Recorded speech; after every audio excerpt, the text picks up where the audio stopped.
Hello, my friends, wherever you are in the world. I am currently in Poland. It is morning here. It's 11:30, and I've got some downtime here. I'm here in Poland in Wrocław. Looks like Wrocław, but that's not how you pronounce it. I'm here to speak at a conference for doctors and dietitians and nurses and pharmacists and other healthcare providers.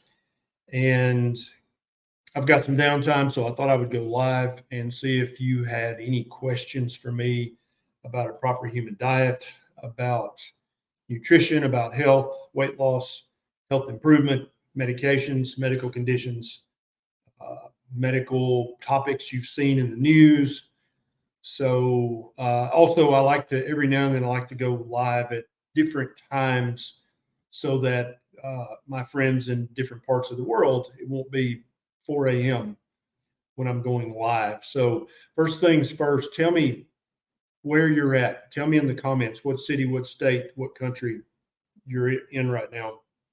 I'm currently in Poland, in a university town called Wrocław. I think that's how you pronounce it. I'm still trying to learn my Polish. I know 4 Polish words now, so I'm very proud of that. Polish is much harder than Spanish, and I'm not fluent in Spanish at all, but I will never be fluent in Polish. That is a guarantee. Limitless is in Melbourne. We got some folks from Canada and the United States. There's Mexico, Connecticut, excellent. Greece, Connecticut, Central Florida, excellent. Here's somebody from Poland. Hello, my friend. Welcome, welcome. I think that quite a few people here in Poland speak a little English, but it's such a different language. Polish is evidently it's a Slavic language, so it doesn't have the kind of the same base root words as the Romance languages. And English is kind of a bastardization of a Romance language. It's got a lot of German and other stuff thrown in. But still, if you understand Latin or had Latin in high school, then you can pick up Spanish, Portuguese, Italian pretty easily, but not Polish. No, not Polish. There's somebody from Dublin, Ohio. Hey, good morning. It's not morning. Well, what is it there? It's like 4 a.m., 4:30. What are you doing up? Go to bed. If you're in the United States right now and you're watching this, you either have insomnia or you work shift work, or you should just be in bed. Hey, Diana in Essex. Good to see you. Good to see you. So if you guys, I'll be hanging out for the next while. If you have any questions, I'm on YouTube, Facebook, Instagram, TikTok, and Twitter, X. I'm live on all those platforms right now. So if you have a question on one of those platforms, feel free to hit the thumbs up button. And if you're not already following me on the platform you're watching this, follow me there so that every time I go live, you'll get a notification. And also ask your question in the comments if you have any questions.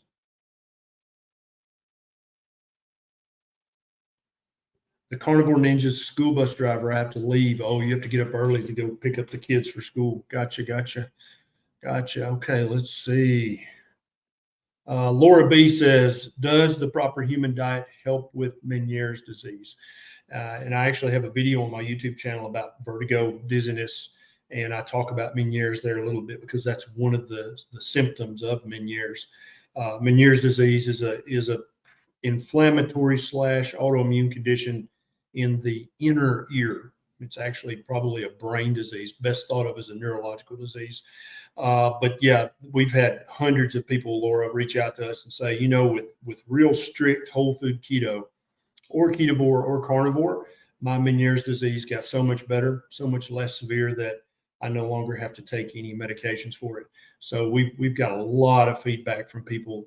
But now it can't be a ketogenic diet full of the keto cookie cakes, pies, keto pancakes, keto syrup, keto candy bars. It can't be that. It's got to be meat and eggs, lots of meat, a few veg, a few nuts, a few berries. That's real keto.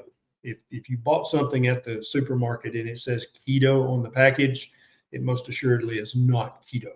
Now, I'm not opposed to those keto products. I'm not opposed to you using those to transition from standard American, standard Western crap diet to a proper human diet, but you're not going to see much in the way of healing, of decreased inflammation. You might see some weight loss and fat loss, but for many people, they don't get the improvement in chronic inappropriate inflammation or the improvement in autoimmune conditions until they tighten up their keto till it's just basically fatty meat and eggs with the yolk and a little bit of veg, a few nuts, a few berries. That's when they start to notice the healing taking place. So if your shopping cart is full of keto products, that might help you lose a little weight and help you transition, but that's not how I recommend you do keto long term. All right. Tia says, hey, Dr. Berry, what are your thoughts on oxalate dumping in breast milk? Something to be concerned about? Probably not, Tia. And so if you think about what's the alternative, well, the alternative is to keep eating oxalate-rich, high-carb foods. What's that going to do to the quality of your breast milk? And so even if there is some small degree of oxalate dumping in the breast milk early in the transition process, I think it's still going to be a net benefit, because if you keep eating the high oxalate foods, the high carb foods, the inflammatory foods, then you and the little one are going to be suffering in other ways. And so I think it'd be a net negative to keep eating the crap food. And Eco, can carnivore bring improvement in glaucoma? We haven't had a lot of feedback, but we've had a few people say that their pressures in their eyes improve significantly on a carnivore diet, to the point where they were able to use fewer drops or no drops at all, medical drops, prescription eye drops, to keep their pressure down in their eye. And so we've heard that several times. Definitely a carnivore diet is not going to hurt you or make glaucoma worse. So that goes for any medical condition. If you're like, well, I wonder if carnivore would help with this or that or the other, the first part of my reply to you would be, it's definitely not going to hurt you in any way to go strict carnivore for 90 days, regardless of what your condition is. There is no condition, no medical condition in a human being that would make it dangerous for you to go fatty red meat, eggs with the yolk carnivore for 90 days. There is no such condition. If you're able to jump on social media and you're watching this video right now, you do not have a medical condition that would make it dangerous for you to do 90 days of fatty red meat. That there is no such condition. Okay. Now your cardiologist or your dietitian might say, oh, you'll have a heart attack. That's foolishness. And surely at this point, you're starting to recognize that many of the narratives in mainstream media are a bit questionable, that you might want to start taking anything that you hear from a dietitian or doctor who's approved by certain regulatory bodies who won't be named, that you probably should take their recommendations with a grain of salt, because very often those professionals have been bought and paid for by big food manufacturers or by big pharma manufacturers. And so they're going to try to give you decent nutrition advice while still saying, well, it's okay to enjoy what you like. It's fine to eat everything in moderation, because what that means is you still get to keep drinking the Coca-Cola. You still get to keep eating the Doritos. You still get to keep indulging in things that are not food. And that's one thing you've got to realize. The highly processed stuff that they sell in the supermarket, in the grocery, that's not food. That is a factory-made substance. And so we have a psychiatrist here at this conference who's an expert in food addiction and in eating disorders. And he said something last night that was very prescient. He said, it's really food addiction that's not a real thing. What the addiction is to is the highly processed substances that people are confused about. They basically are tricked by the big food manufacturers and all the dietitians that are bought and paid for to think that Doritos are actually food. No, they're not food. Bread is not food. Any of the highly processed stuff made of sugar, grains, and vegetable oils, those are not foods. Those are chemical substances made in a factory. And this he's an Oxford psychiatrist. He said, to say food addiction, that's foolishness, because he said, I've seen lots of people with food addiction and eating disorders, and not a single one of them binges on ribeyes and egg yolks. Never, not a single one ever. He's never seen it in the the anorexia or the bulimia or the food addiction literature. There's not a single example of somebody binging or being addicted to fatty red meat and eggs with the yolk. It's not a thing. All patients with food addiction, anorexia, bulimia, are eating highly processed, ultra processed. Not even food, they're substances. And he was very clear to make that distinction. There's no such thing as food addiction, but there is ultra processed food addiction.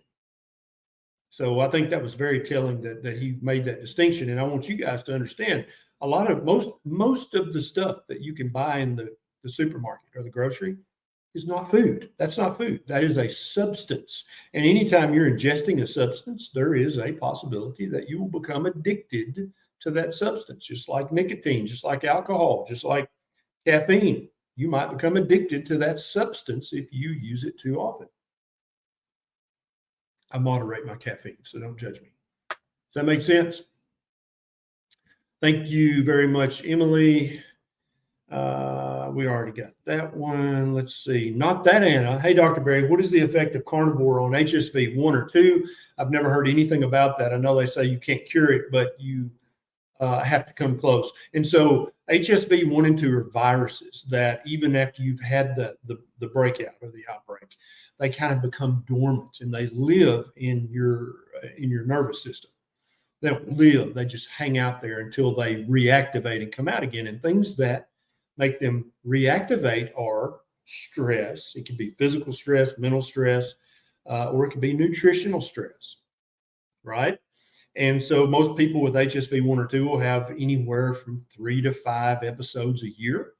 And what we're noticing in the carnivore community, people with documented HSV 1 infections or HSV 2 infections, is that they have one very minor breakout a year or two very minor breakouts that just last a day or two. They're kind of 70% less severe than they were back when they were eating the highly processed high carb crap. And so, yeah, I don't think you're going to cure HSV 1, HSV 2. There's a lot of influencers on the internet, on social media that say, oh, I can help you cure herpes 1 or 2. No, I don't think so. I don't think that's possible. I think you're still going to have the virus lying dormant somewhere in your nervous system. But what you really care about, not that Anna, if you have HSV 1 or HSV 2, any of you guys, what you really care about is you don't want to have a huge breakout wherever you have your breakouts. You want to have breakouts that are less frequent and less severe. So if you're having 5 huge breakouts a year on eating the standard Western diet and you convert to real strict whole food keto or ketovore or carnivore, you might have 1 or 2 very mild, short-lived breakouts a year. And for most people with HSV 1 or HSV 2, that's a huge victory. They're like, yes, that's perfect. I'll take that. I don't even care. Hope that helps. Prancing Pony, weird question. Ever since we went carnivore, both my husband and I find fake fragrance terrible. I can smell people from a mile away. Is it the diet? Yes. So, this brings in kind of the biological concepts of human beings. Homo sapiens sapiens are a mammal. Okay. And we have a sense of smell. Now, if you're smoking or if you're around a lot of pollution or a lot of smoke, or if you're eating inflammatory foods that keep you chronically congested, you're not going to be able to have as good a sense of smell. Okay. Now, humans don't have nearly as good of a sense of smell as dogs and cats and other mammals because we've used our eyes. That's our predominant sense. And then secondly is our hearing. And then maybe third would be our sense of smell. But absolutely, if you're a smoker and you quit smoking, your sense of smell is going to improve. Absolutely. No doubt about that. I don't care if you're smoking tobacco, cigarettes, cigars, pipes, weed, marijuana. It doesn't matter. You quit smoking, your sense of smell is going to improve. And also when you stop eating the inflammatory foods, that give you chronic nasal congestion, chronic sinusitis, chronic allergic rhinitis, your sense of smell is going to improve. Absolutely. And so it's not like it's magically making your sense of smell better. It's just that your sense of smell is going back to the baseline, which is better than it currently is. And so, yeah, and a lot of people whose senses are blunted by the food they eat or the smoke they inhale, they can't really taste or smell anything to the degree that a carnivore can. And so going carnivore clears up so much chronic inflammation and calms down your nasal mucosa so much that it can actually function like it used to function when we lived in the wild. And so fake fragrances that used to smell like, it smells like peach. Now you're like, that does not smell like peach. Yeah, your senses get better. All your senses do, I think. Many people have reported their vision gets better on carnivore. Many people have reported their hearing gets better. Yes, absolutely. That's going to happen. And so then another thing that becomes immediately obvious is a lot of people, especially people who eat a lot of carbohydrates and a lot of junk food, they have terrible body odor. And I'm not even talking about like they got sweaty at the gym and didn't take a shower, that kind of body odor. I'm just talking about their body odor in general. You can smell somebody who's not eating a proper human diet. Yes, and it's not every single person, but some people, you can smell them. Absolutely. Have any of you guys noticed that on the carnivore diet, that your sense of smell got so much better? K-Girl's mom Ellen says, "What about jet lag, Doc? You got any jet lag?" Yeah, I do. I feel a little bit like a zombie right now because at home it's 4 a.m. and here it's 11, almost noon. So yeah, I got a little jet lag, but I'm coping with it with eating a proper human diet, trying to get my sleep even though I'm not sleepy, and then in the Polish morning time, drinking some strong Polish coffee. They have great coffee here. Great coffee in Poland. The strongest coffee I've ever had is Turkish coffee. That stuff, that's like mud in a cup. It's so strong. But yeah, Polish coffee is very good. Got that one. All right. This is Carnivorous Rex. Thank you. Starting my weight loss carnivore journey. And I love it that you're going to document that on YouTube. Carnivorosaurus Rex. All you guys, if you're thinking, yeah, I'm going to do carnivore, I would highly encourage you to talk about it on your social media, whether it's Instagram, TikTok, Twitter, wherever. So many people around the world are curious. Maybe even one of your family members or one of your neighbors or one of your social media friends. And if you're like, okay, guys, just make a post like, okay, I'm going to try this carnivore diet. This crazy YouTube doctor, Dr. Barry, keeps recommending it. So I'm going to try it and I'm going to let you guys know what it does, how it affects my type 2 diabetes or fatty liver or blood pressure or my body fat percentage. Share that because I promise you, it's going to help all those things and many other things that you didn't even dream it would help. It's going to help those too. And then everybody else who knows you, they know who you are. They've seen you either on social media or IRL. And they're going to be like, oh my God, yeah, he tried that carnivore diet. It's working for him. She's doing the carnivore and it works great for her. She put her kids on a carnivore diet and her kids are doing amazing. People, when they see that visual proof of somebody they know actually getting healthy from eating a proper human diet, that's worth its weight in gold. And so you could actually improve the life or maybe even save the life of someone you love or someone you care about just by sharing your journey on social media.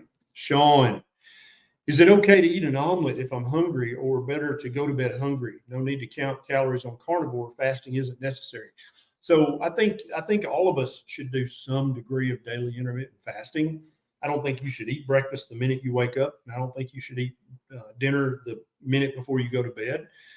You don't eat for 8 hours, give or take, however long you sleep. I think you should probably add a couple of hours in the morning before you eat, and then add 2 or 3 hours in the evening that you don't eat. So you're going to be doing a 12-hour, 14-hour, 16-hour fast every single day. And so it would depend, Sean, on what's going on. If I was really, truly physiologically hungry and it was getting close to bedtime, I'd go ahead and eat a small omelet. Yeah. But if I was like, I don't know if I'm truly hungry, maybe I'm just bored, maybe I'm super tired and I need to go to bed, because sometimes being tired until you become fully PhD adapted, tiredness can feel like hunger. Anxiety can feel like hunger. Some people treat anxiety with food, right? And you may be one of those people. You may not have broken that cycle yet. And so I'd be careful about that. I would have a conversation with myself, Sean, and say, are you really hungry, truly hungry, or are you just bored or anxious, or you need to go to bed instead of eating? But if your answer is, yeah, I'm truly hungry, then eat a small omelet before you go to bed. But try to keep 2 hours between the meal and bedtime. That way the food has time to mostly get out of your stomach, so that you keep your risk of having reflux during the night. You want to keep that as low as you possibly can. Snorelord, the metalhead Viking caveman trucker. Best handle of the day. Good morning, Doc. Thank you for all you do. I've been enjoying your book. In case you guys didn't know, I've got 3 books out now. Lies My Doctor Told Me, Kicking Ass After 50, and Common Sense Labs. And they're all 3 of them are available on Amazon. So I don't know which one Snorelord is reading. A lot of truck drivers could benefit from your advice. I'm trying to spread the word. Thank you for spreading the word, because truck drivers, it's not that they sit all day, which they do, which is not healthy, but that's not really what's making them overweight. What's making them overweight is making the wrong food choices at the truck stop or at the restaurants, or in the food they take with them. And I spoke at a truck driver convention in Louisville, Kentucky last year.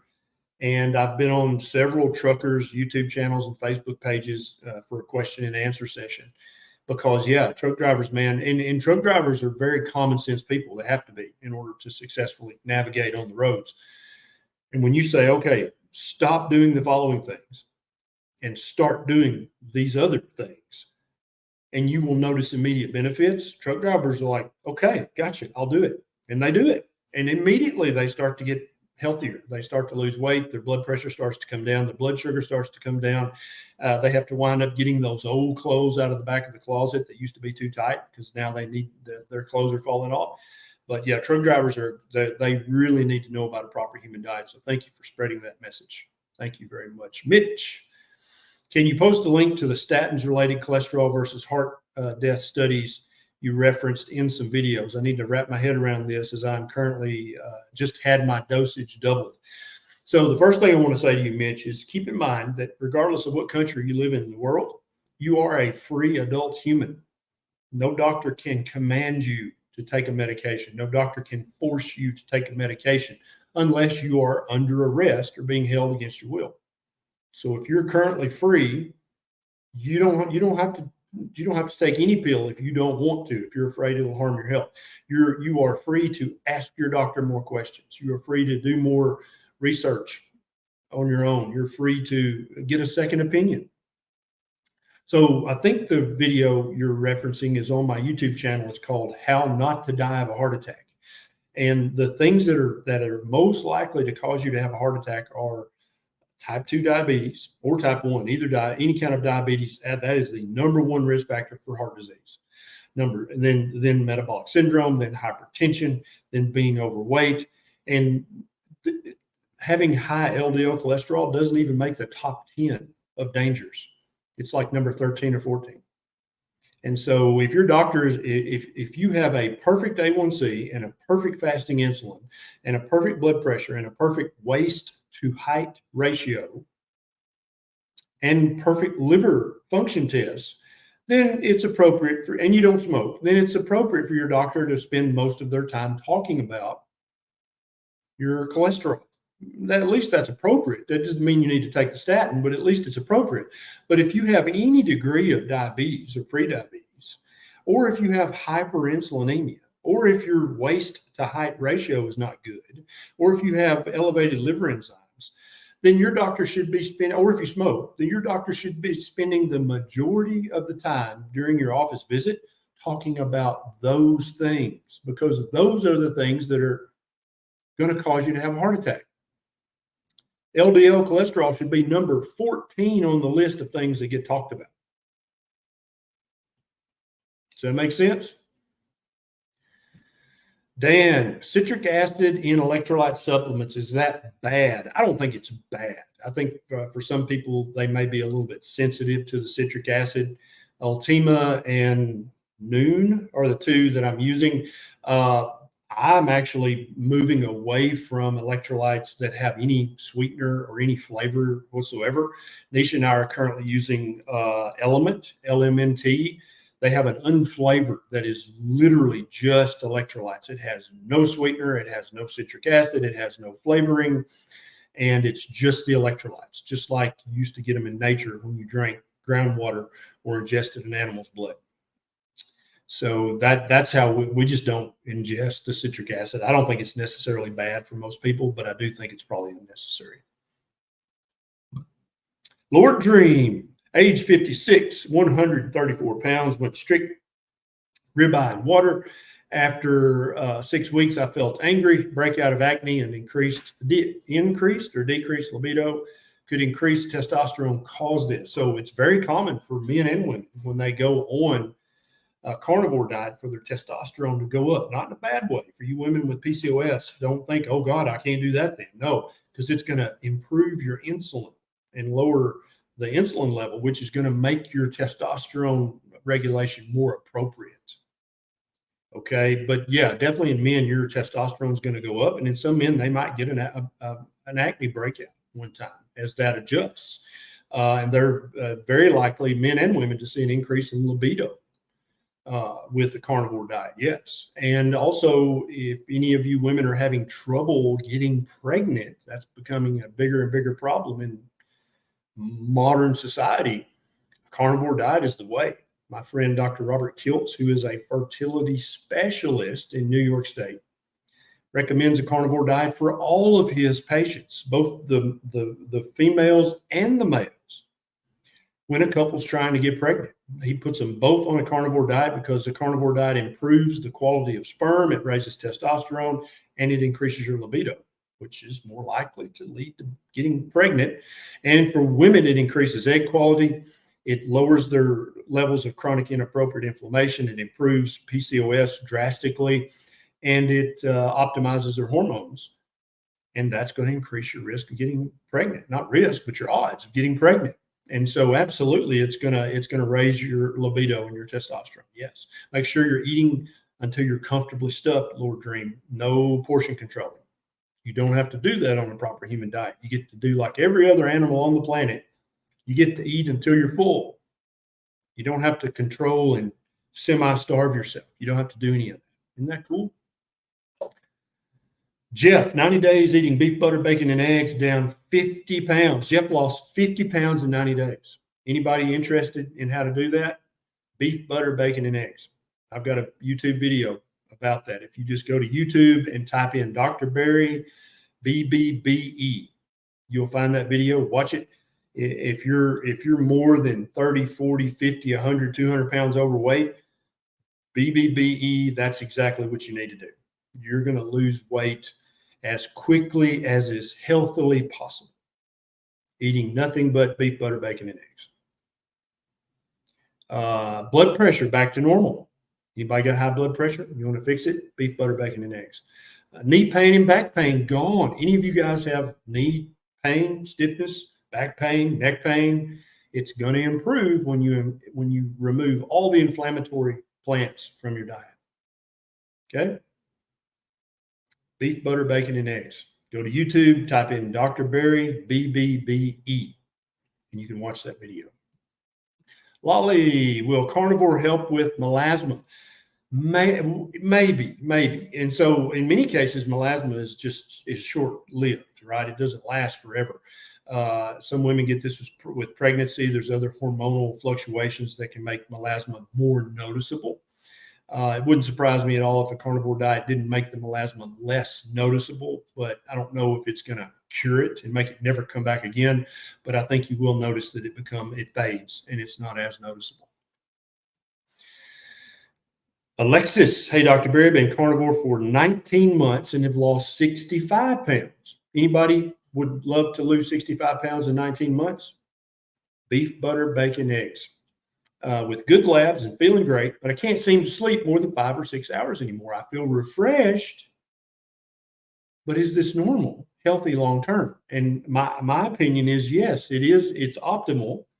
It's ancestrally appropriate. Because think about it, 100,000 years ago, if you were on the savannah or in the jungle, do you think that it would be good to just sleep 8 hours dead to the world? Probably wouldn't be safe to do that. You would sleep 5 or 6 hours, and your other members of your tribe, you'd probably sleep in shifts. Some people would go to bed earlier, some people would stay up later, but you'd sleep 5 or 6 hours. You'd wake up completely refreshed. And so for anybody who's like, dude, I sleep 9 hours a day and I could go to bed right now. I'm always tired. I'm always sleepy. I would try 90 days of beef, butter, bacon, and eggs. And that doesn't mean you have to stay carnivore forever. Then at the end of that 90 days, you're going to know, this is very common what Alexis is reporting. That's me. I sleep 6 hours a night. I'm completely, even now, there's a 7-hour time difference. I should be like this right now. And used to, when I would go to Europe 15 years ago, I was just like, good God, there's not enough coffee. I want to go and look at Venice, or I want to go and look at Kushadasi, but I can't. I'm so tired. I just want to lay down. But now, as a carnivore, I'm here in Wrocław in Poland. And as soon as I get done with this live, I'm going to go walk the city and look around and meet some people, look at the sights, enjoy this beautiful European city, because jet lag doesn't bother me nearly as much now as it used to. It still bothers me. Don't make no mistake. It's not gone, but it's way less severe. And that's what happens with most conditions, is people notice when they start eating a proper human diet, it gets less severe in many cases, to the point where you don't even need medication for it anymore. So yeah, I think it's, and some people will continue to sleep 7 or 8 hours on carnivore, but they will just be more refreshed, more energetic during the day.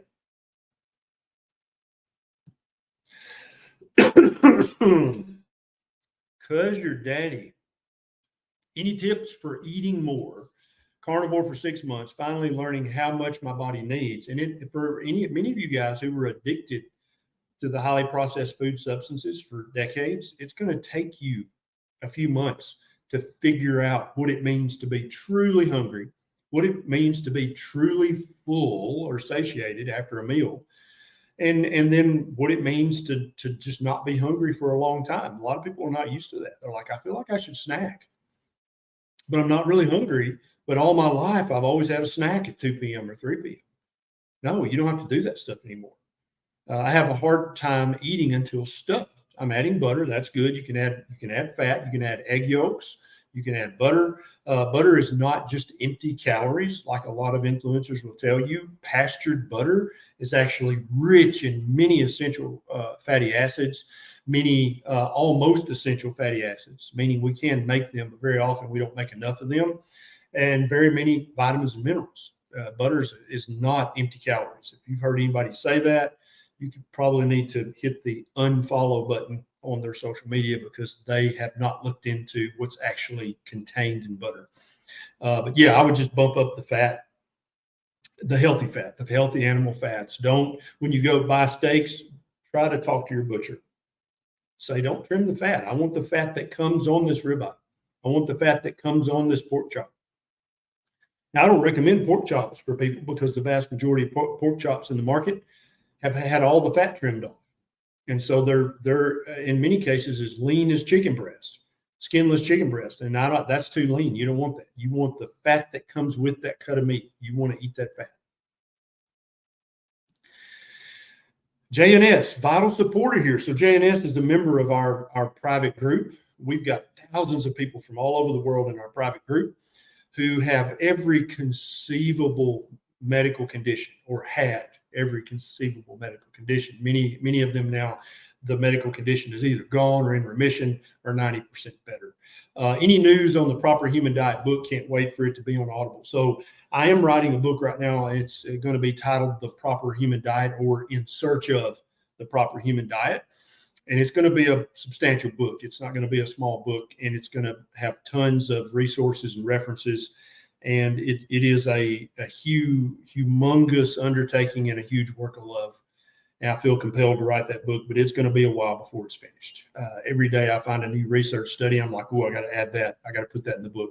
And so it is being written. I've got a rough first draft, but I keep finding stuff to add, and I keep finding tweaks like, oh, I need to change how I said that. So it's going to be out eventually, I promise. Good Lord willing, but it's not out yet. Thomas, I have 2 other above high normals, BUN creatinine ratio and the AG ratio. Both have been fine in my blood work at least since 2018. Might this be a result of the carnivore diet? So in many cases, people will notice that their BUN to creatinine ratio is higher on carnivore, or that their BUN actually is a little bit elevated on carnivore. And as long as, here's how you know not to worry.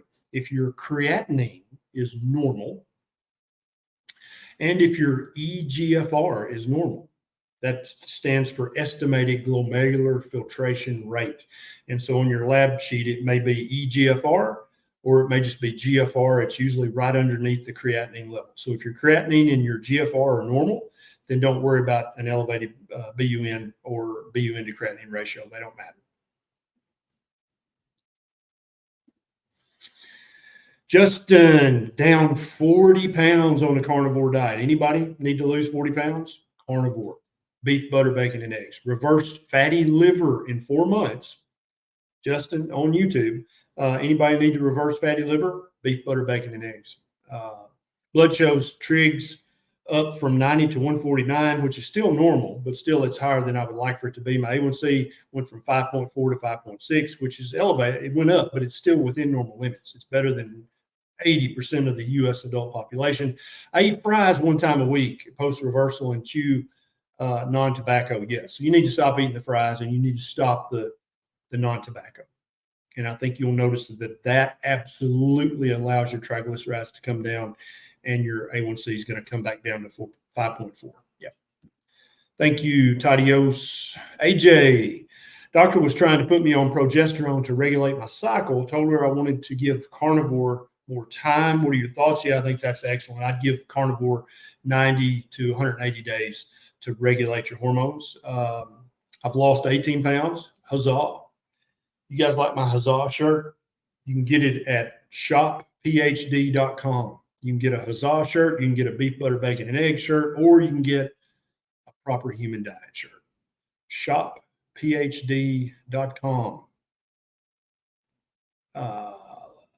Insulin went from 15, which is high, down to 2.9, which is brilliant. Had to lower my thyroid medications from 175 to 150 in 3 weeks. Yep, very, very commonly people with hypothyroidism, and they're taking thyroid replacement hormone, they notice that they have to decrease the dosage of the medication. They don't need as much anymore. That's also a sign of healing. That's excellent. But if you decide, AJ, in the future that you do want to use some progesterone to regulate your cycle, make sure it's bioidentical progesterone. Make sure it's not progestin or any of the other fake synthetic hormones.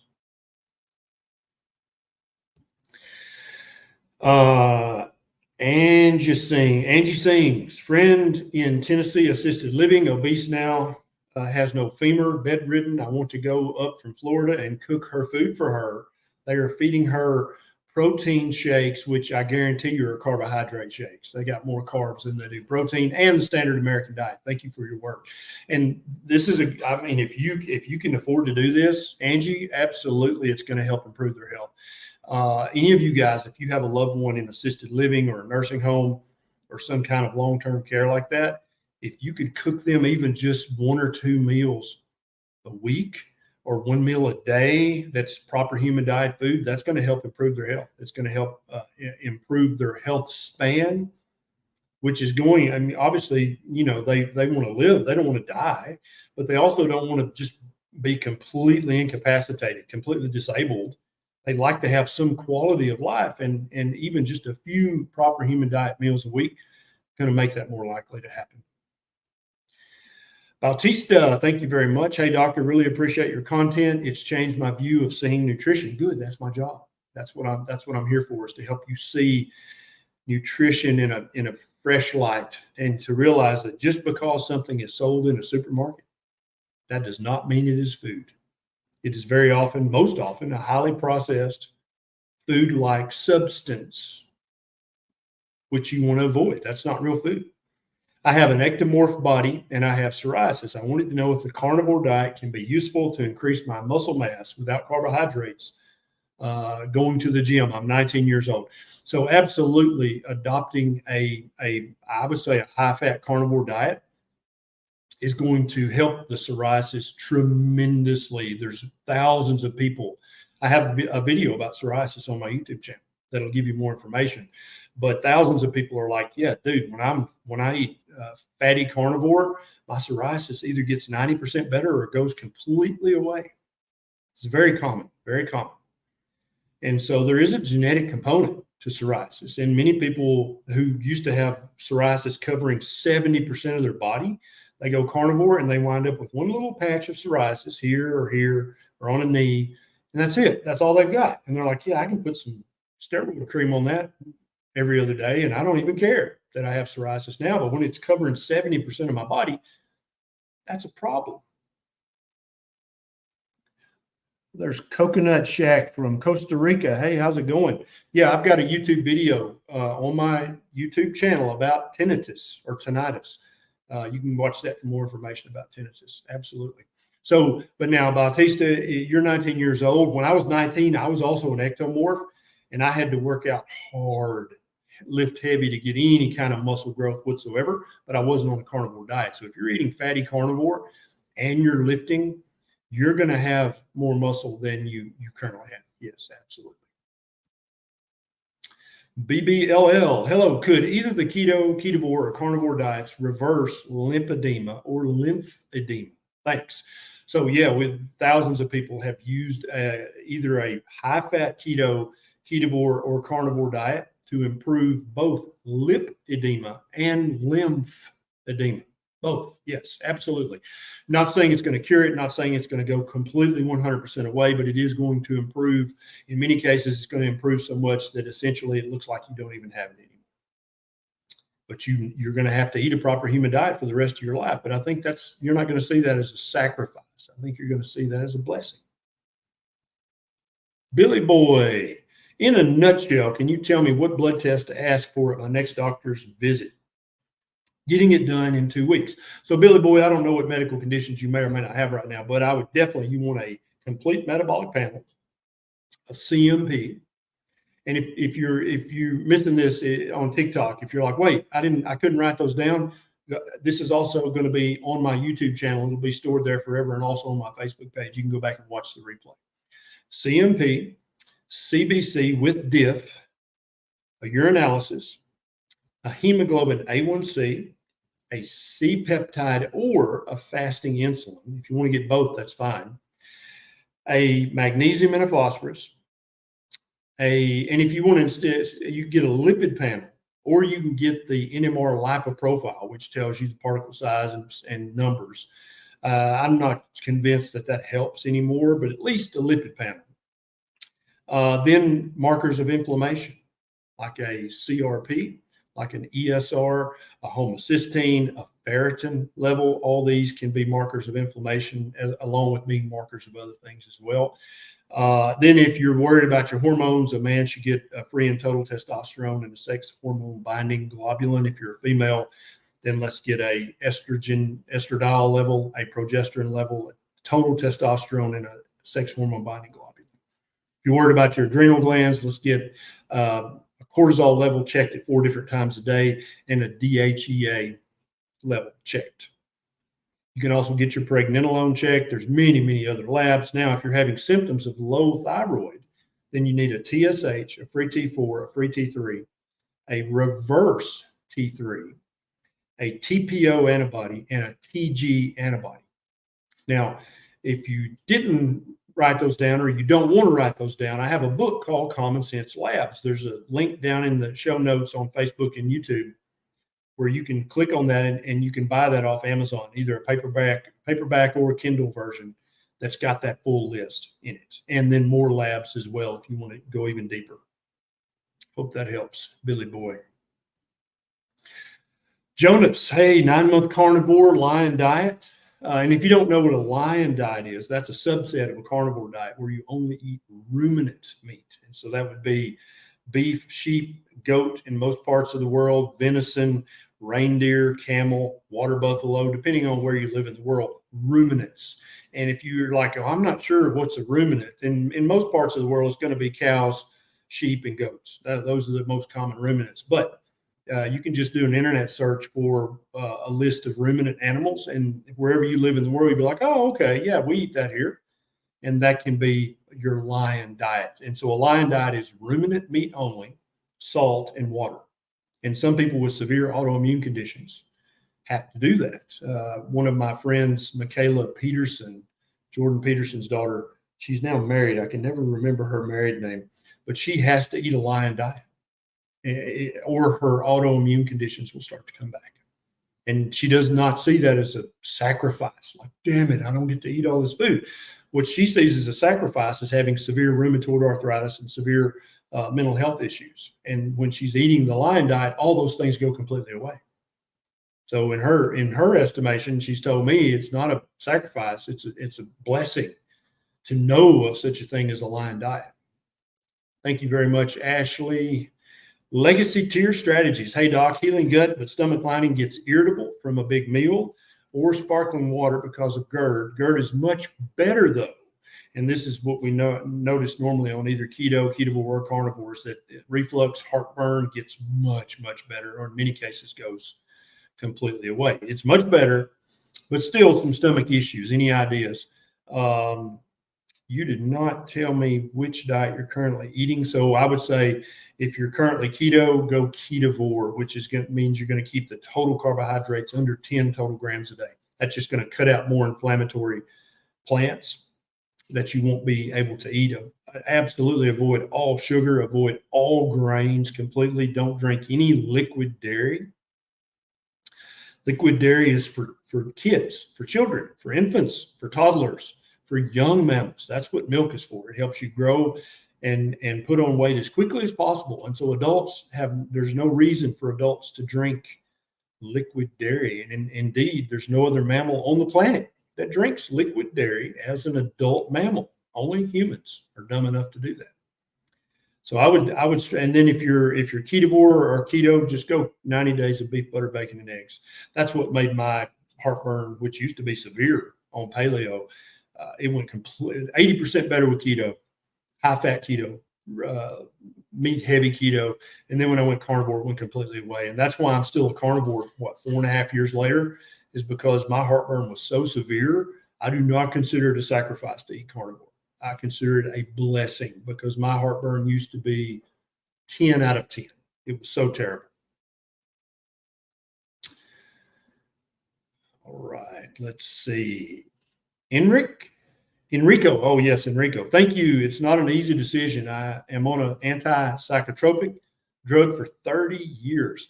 Hard task to find a doctor who would assist me. Yeah, and so if any of you guys are on one of the psychotropic medications for anxiety, depression, OCD, any psychiatric, even the more significant psychiatric diagnoses, find a mental health care provider and say, look, I am eating a much better diet now. I feel better mentally. I'm going to wean down my medications and maybe even stop them. And I know that can be dangerous unless it's managed by a physician. So I'm asking you to help me at least wean down my psychotropic medications and maybe even wean them down to the point of stopping. I'm not sure yet, but I'm going to do it with or without you. But I would love to do it safely with your help and your wise counsel. And any good doctor, any good healthcare provider, any good mental health care provider, if you phrase it like that, like I'm going to do it, but I'd love to have your help because I know you're very knowledgeable about these drugs. Any mental health care provider with any kind of ethics or morality at all is going to say, well, yeah, I'll help you wean those down with the understanding that if your psychiatric condition gets worse, then we're going to go back up on it. and to which you should agree to that and say, yeah, okay, fine. Yeah. If I start to get sick again, if I start to have more severe symptoms, we'll definitely adjust the dose back up. Yes.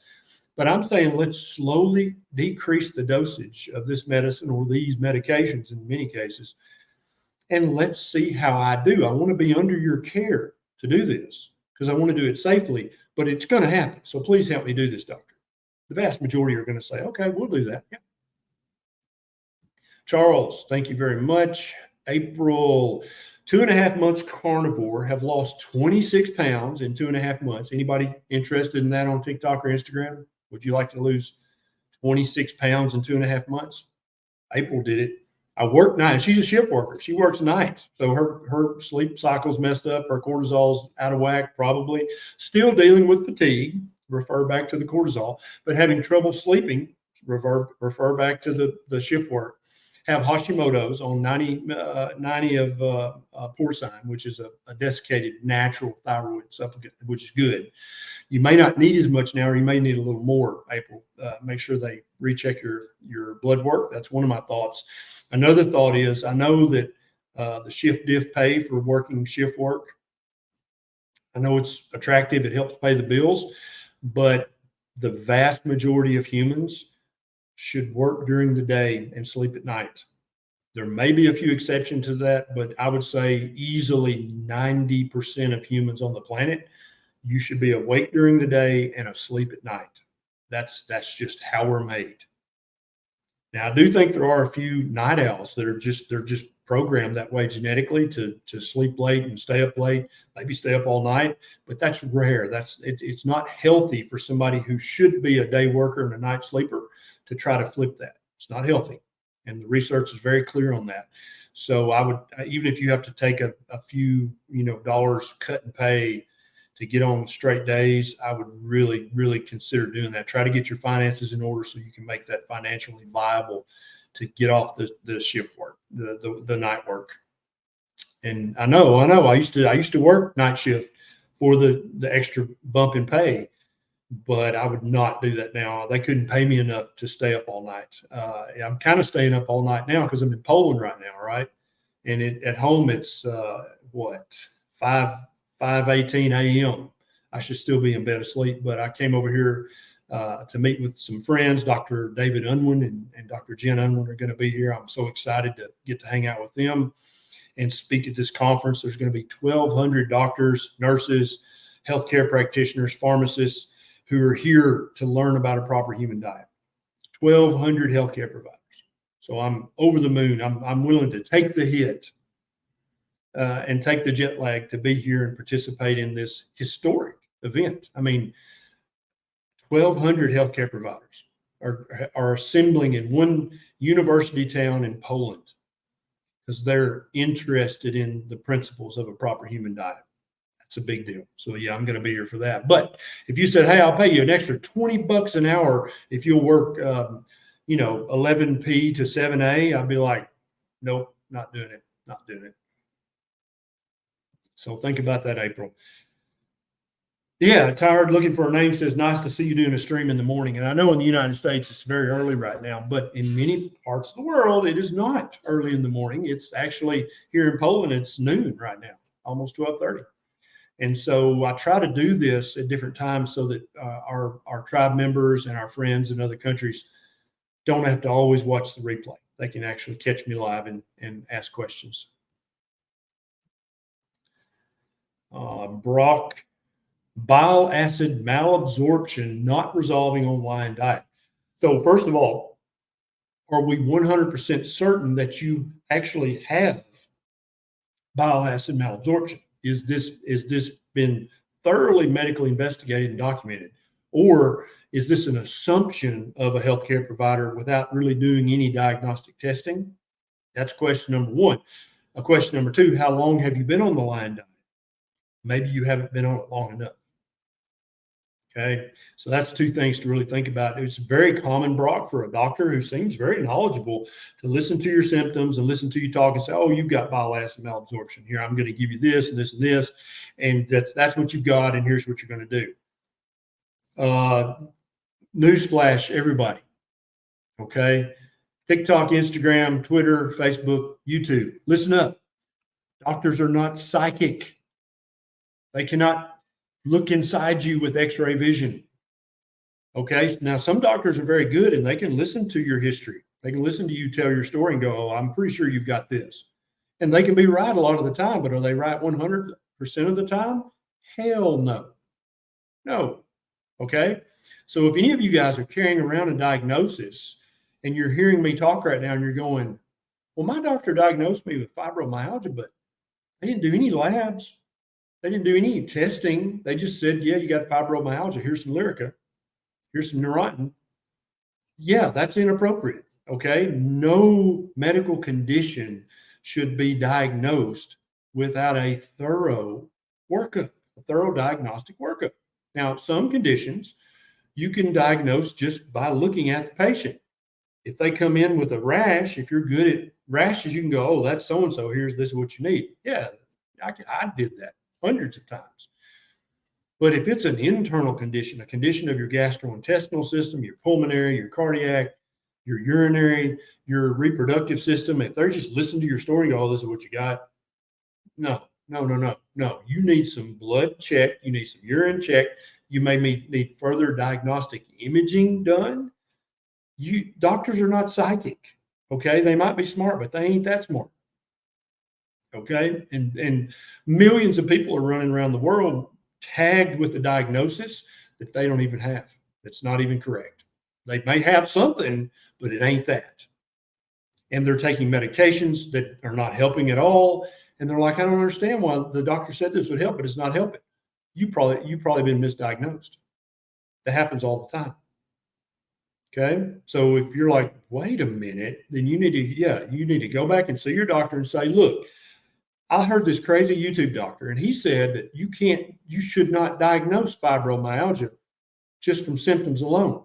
That fibromyalgia, along with many other conditions, medical conditions and physical conditions, are diagnoses of exclusion, which means you're supposed to check a bunch of stuff, doctor.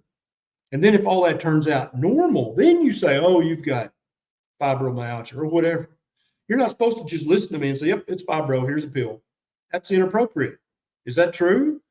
And then watch your doctor squirm. Watch him be like, well, I mean, I've been practicing for a long time. Yeah, but aren't you supposed to check some labs? How did you exclude hypothyroidism? How did you exclude adrenal disease? How did you exclude sex hormone deficiency if you didn't check any labs?